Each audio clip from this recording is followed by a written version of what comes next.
Hello everyone, ಮಂಗಳವಾರದ ಬೆಳಗ್ಗೆಯ mini vlog. ಸೋಮವಾರ ಮಧ್ಯಾಹ್ನದಿಂದನೇ ಅಮಾವಾಸ್ಯೆ ಸ್ಟಾರ್ಟ್ ಆಗಿದೆ. ನಾನು ಸೋಮವಾರ ಎಲ್ಲ ಪೂಜೆಗೆಲ್ಲ ರೆಡಿ ಮಾಡಿ ಇಟ್ಕೊಂಡಿದ್ದೆ. ಮಂಗಳವಾರ ಬೆಳಗ್ಗೆನೇ ಪೂಜೆ ಮಾಡೋಣ ಅಂತ ಅಂದ್ಬಿಟ್ಟು ಕೆಲಸ ಎಲ್ಲ ಮುಗಿಸಿ ಪೂಜೆ ಮಾಡ್ತಿದ್ದೆ. ಪೂಜೆ ಎಲ್ಲ ಮಾಡಿ ಮುಗಿಸಿದಾದ್ಮೇಲೆ ಅಮಾವಾಸ್ಯೆ ಹುಣ್ಣಿಮೆ ದಿನಗಳಲ್ಲಿ ಈ ಥರ ಧೂಪ ಹಾಕ್ಕೊಂಡ್ರೆ ತುಂಬಾ ಒಳ್ಳೆಯದು. ಮನೆಯಲ್ಲಿ ಒಳ್ಳೆ ಪಾಸಿಟಿವ್ ವೈಬ್ಸ್ ಇರುತ್ತೆ. ಏನಪ್ಪ ಅಂತಂದರೆ 3 ಪಲಾವ್ ಎಲೆ, ಒಂದು 8 ಲವಂಗ ಮತ್ತು ಸ್ವಲ್ಪ ತುಪ್ಪ ಮತ್ತು ಒಂದು ಸಣ್ಣ ಕರ್ಪೂರ ಹಾಕ್ಬಿಟ್ಟು ಮನೆ ಮೂಲೆಗೂ ಈ ಥರ ಆರತಿ ಮಾಡಿ ಎಲ್ಲ ತೋರಿಸಿದ್ರೆ ತುಂಬಾ ಒಳ್ಳೆಯದು. ಮನೆಗೆ ಏನಾದರೂ ದೃಷ್ಟಿ ಆಗಿದ್ದರೆ, ಮನೆಯಲ್ಲಿ ಇರೋರಿಗೆ ಏನಾದರೂ ದೃಷ್ಟಿ ದೋಷ ಆ ಥರ ಏನಾದರೂ ನೆಗೆಟಿವ್ ವೈಬ್ಸ್ ಎಲ್ಲ ಇದ್ದರೆ ಎಲ್ಲ ಹೋಗುತ್ತೆ, ಎಲ್ಲ ಪಾಸಿಟಿವ್ ವೈಬ್ಸ್ ಬರುತ್ತೆ. ಇದೊಂದು ನಂಬಿಕೆ. ನನಗೆ ಇದರ ಮೇಲೆ ನಂಬಿಕೆ ಇದೆ, ಅದರಿಂದಾಗಿ ನಾನು ಮಾಡ್ತೀನಿ.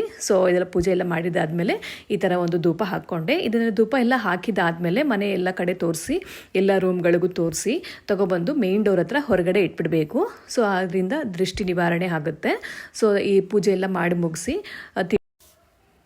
ತಿಂಡಿಗೆ ಅಂತ ಅಂದ್ಬಿಟ್ಟು ಟೊಮೊಟೊ ಬಾತ್ ಮಾಡಿದ್ದೆ. ಟೊಮೊಟೊ ಬಾತ್ ಅಂತೂ ತುಂಬ ಚೆನ್ನಾಗಿತ್ತು. ನನ್ನ ದಿನ ಅಂತೂ ತುಂಬಾ ಚೆನ್ನಾಗಿ ಸ್ಟಾರ್ಟ್ ಆಯಿತು. ಮತ್ತು ನನಗೆ ರೆಗ್ಯುಲರಾಗಿ ಆಫೀಸ್ ಕೆಲಸ ಎಲ್ಲ ಇರುತ್ತಲ್ವ, ಆಫೀಸ್ ಕೆಲಸನ ಸ್ಟಾರ್ಟ್ ಮಾಡಿಕೊಂಡೆ. ಇವತ್ತಿನ ನನ್ನ ವ್ಲಾಗ್ ಆಗಿರುತ್ತೆ. ಪ್ಲೀಸ್ ಲೈಕ್ ಮಾಡಿ, ಕಮೆಂಟ್ ಮಾಡಿ, ಶೇರ್ ಮಾಡಿ.